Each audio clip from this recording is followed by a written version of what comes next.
we are going to talk about the qualities of the fuel.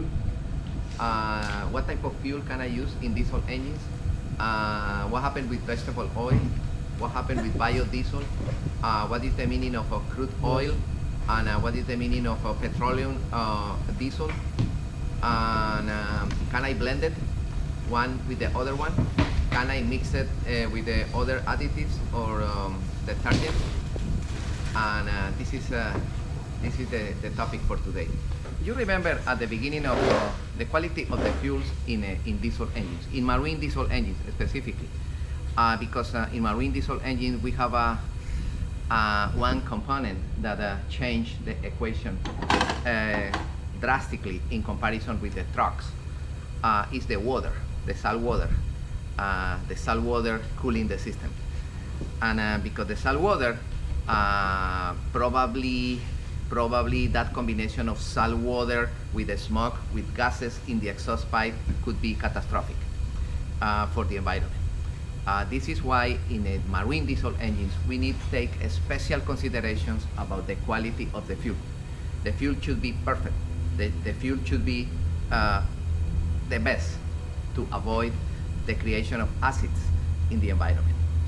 Okay, what is the idea? You remember when we start the diesel class, we invent a short definition about what is the meaning of engine. And we say that an engine is an equipment designed to burn air. You remember? Mm-hmm. And we say that the gasoline engine is an equipment that burn air and fuel. You remember? And we explained that in diesel engines you compress only air.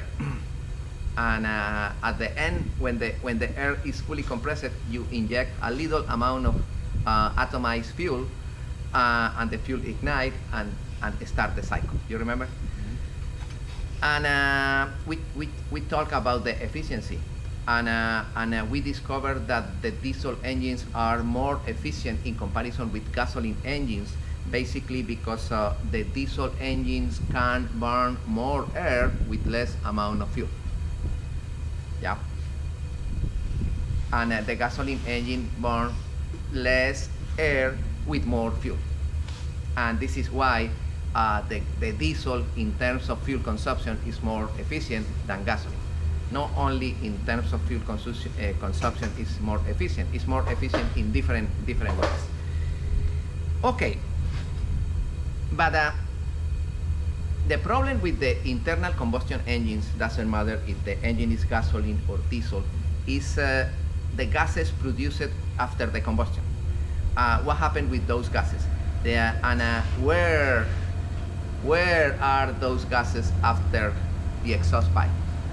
And what happened with those gases in the environment? And we discovered that there are a lot of oxides produced for the incomplete combustion of internal combustion engines that affect the environment. Those oxides are nitrous oxides, carbonic oxides, phosphorus oxides, and sulfur oxides. Nitrogen, carbon, phosphorus, and sulfur. Those oxides, in combination with water,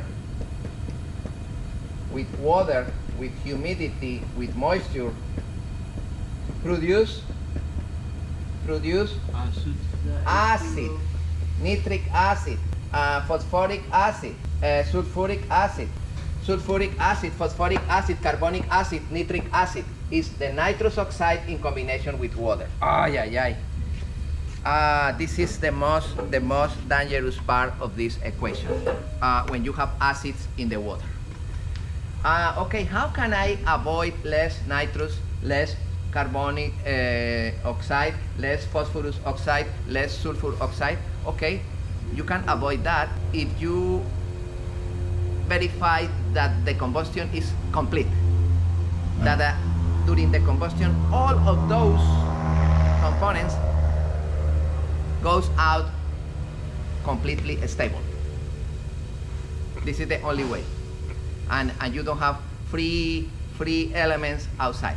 Those free elements divided the oxygen of the environment, and when the oxygen is divided, the single oxygen produces ozone, and the ozone close to the atmosphere is bad.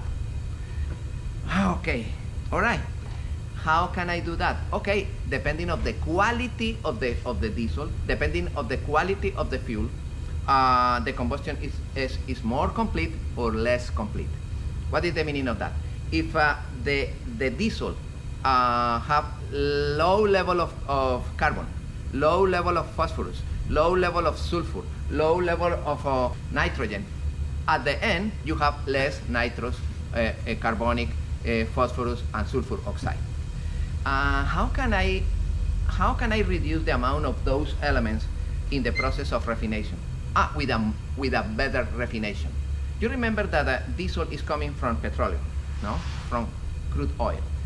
And gasoline and diesel, they are products in the process of refination, no?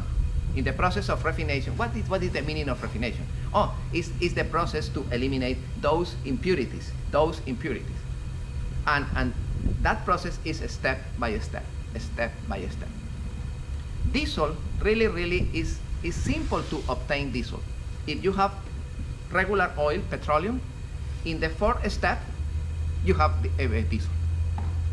But that diesel in the fourth step have a lot of carbon, is heavy. It's heavy. You can use that diesel, but in the smoke you have too much of those.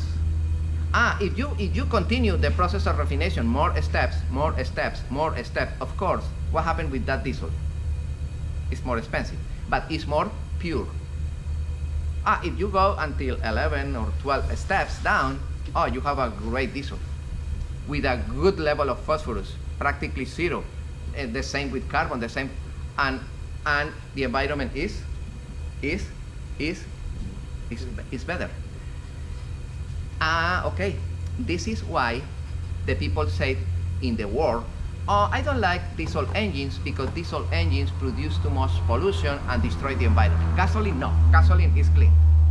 No, my friend, no, that's not true. The problem is not your diesel engine or your gasoline engine. The problem is the quality of the fuel in your country. What is the meaning of that? In my country, I don't know why, the process of refination is only 4 or 5 steps. Excuse me, how is the amount of carbon and sulfur and phosphorus? Let me check the table. Oh no, the level of those elements in the fuel in your country is too high. Let me check the level of those components in Europe, in Asia, in the United States. Oh, it's too low.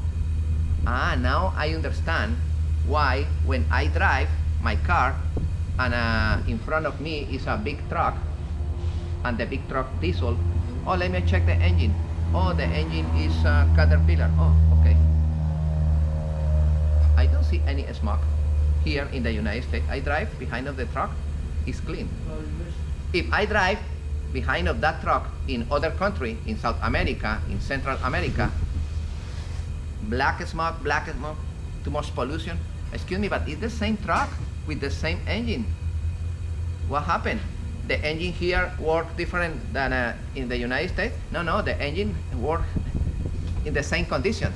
The problem is the fuel in this country. Let me check. Oh, wow, yeah. This is why that engine produced that amount of smoke and pollution and contamination. Yeah, it's depending on the quality of the fuel. It's because the process of refination in your country is not perfect. One measurement that is the point of reference to say that fuel is good or not good is the amount of sulfur.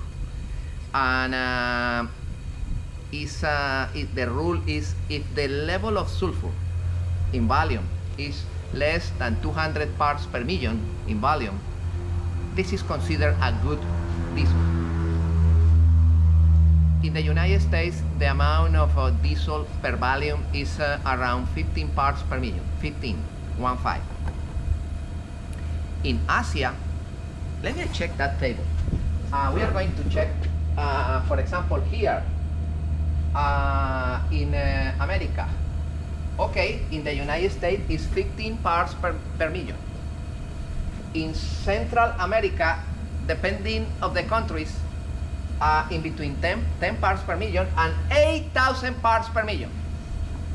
There are countries in Central America with 8,000 parts per million of sulfur. Wow.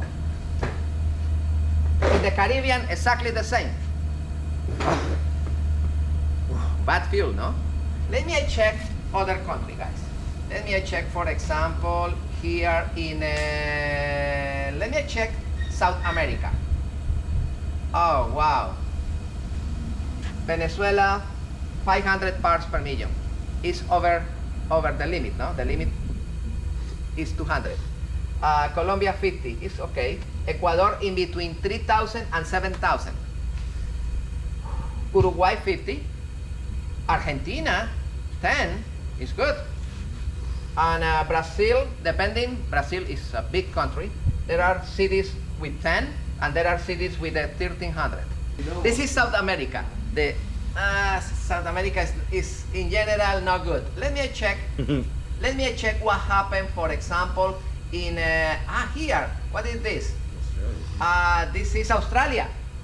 It's in between 50 and 150 parts per million. It's okay. It's a good fuel. It's a good fuel. Let me check, for example, what happened in here in Asia, 10 parts per million. It's a great fuel. It's a clean fuel. Okay.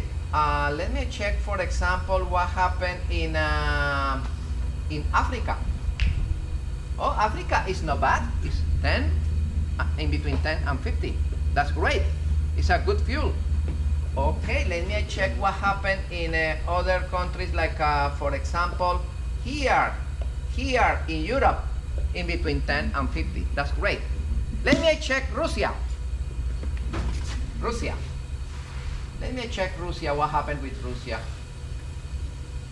Hey, my friend, Russia, in between 350 and 500 parts. That's not good. Russia have good technology. Why they don't produce a good fuel? All right?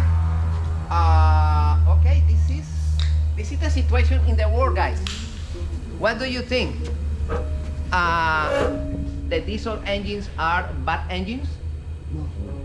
No, my friend. Diesel engines are excellent and efficient. The problem is the quality of the fuel. There are more topics that affect the performance of the engine. The service, no?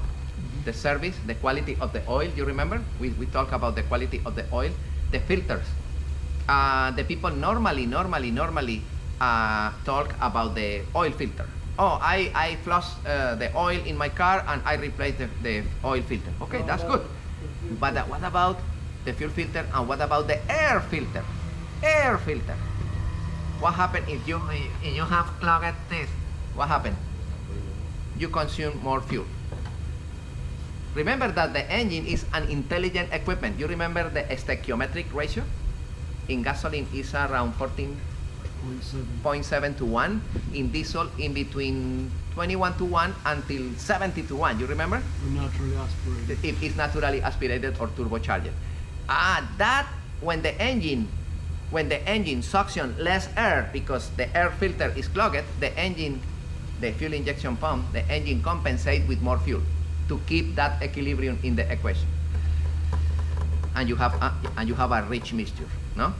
All right, the air filter, the oil filter, the fuel filter. Yesterday we talked about the fuel filters are critical, and additionally the quality of the fuel. The quality of the fuel.